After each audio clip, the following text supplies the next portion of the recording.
Ah, mes amis, le grand ménage dans le trafic de drogue est lancé. Retailleau et Migaud, tout sourire, nous annoncent qu'ils vont transformer la France en bunker anti-stups. Et pour ça, ils ont tout prévu. Des renforts policiers, un arsenal judiciaire musclé, une flopée de magistrats prêts à en découdre. Rien que ça. Enfin, on va régler le problème, comme on dit. Les cartels de Marseille, tremblez, voilà 5 juges de plus à Paris pour vous faire la peau. Le top du top, c'est le Parquet national anti-stupéfiants. Oui, parce qu'il fallait bien une super structure pour superviser cette jungle narcotique. Le PENAST, comme ils disent entre eux. Une sorte de JGN des robes noires qui, on l'imagine, va faire des descentes sur les plantations colombiennes avec un décret dans une main et un code pénal dans l'autre. Parce que la criminalité ne s'arrête pas aux frontières, précise Migaud, sérieux comme un pape. Non, elle prend même l'avion jusqu'à Bogota, où, accrochez-vous, la France va envoyer un magistrat. Un magistrat de liaison. Là, on sent que les cartels frémissent déjà. Attention, Pablo, il y a un magistrat de liaison dans les parages. Ça va en dissuader plus d'un. Et pour bien protéger nos Pandores de la cruelle justice, on va leur offrir un coffre-fort dans lequel ils pourront planquer leurs techniques secrètes.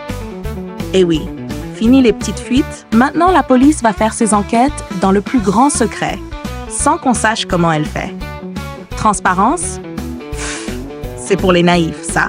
Et cerise sur le gâteau, on va protéger nos enquêteurs au contact des indiques. Ils pourront enfin fricoter tranquille avec leurs petits amis repentis. Le rêve. En parlant de repentis, Migaud a même pensé à leur offrir une belle promotion. On va adoucir les peines de ceux qui veulent bien balancer leurs potes. Collaborateurs de justice, qu'ils appellent ça. Un joli poste avec des primes, peut-être même des tickets resto. C'est fou comme on devient généreux quand on veut serrer la main à un repenti. Fini les barreaux, on lui donnera peut-être un petit bureau et une carte d'accès à la machine à café.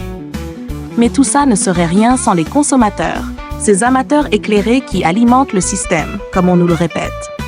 Alors hop, campagne de sensibilisation. On va leur montrer, aux jeunes qui roulent leurs petits joints, que derrière chaque spliff, il y a un trafic international, des fusillades et 3 commissions parlementaires. Avec un peu de chance, ils lâcheront tout pour aller bouffer des graines bio. Enfin, dans un élan patriotique, Retailleau annonce qu'on va pouvoir expulser les trafiquants de leur logement.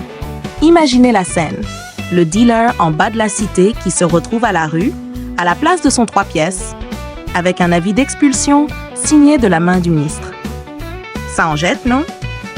Et le plus beau dans tout ça, c'est qu'on nous promet même un plan anticorruption dans les administrations, au cas où quelques âmes faibles auraient eu des envies de malversation.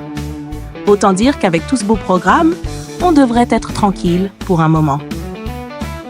Alors voilà, la France de Retailleau et Migaud, c'est une France où le crime ne paie plus. En tout cas, pas à découvert. Les bandits n'ont qu'à bien se tenir. Les honnêtes gens peuvent respirer.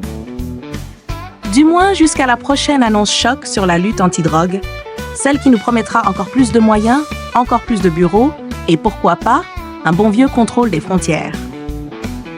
En attendant, on a tous l'impression de regarder une série policière qui tourne en boucle avec des promesses d'action et beaucoup de papier.